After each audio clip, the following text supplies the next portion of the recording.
Yan, no? Sa mataas ang blood sugar at saka sa cholesterol. Yan. Ito ang inyong inumin, pinya. 100% ang inyong hanapin at talagang yan ay puro. Ayan, so para hindi na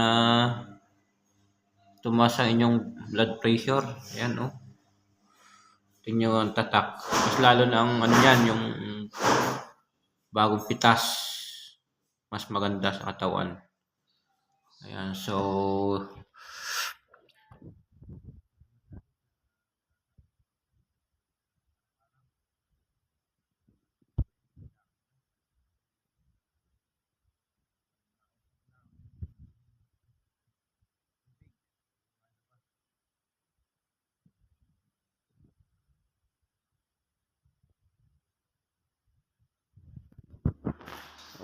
meron pa rin ditong ayan, kiyat-kiyat.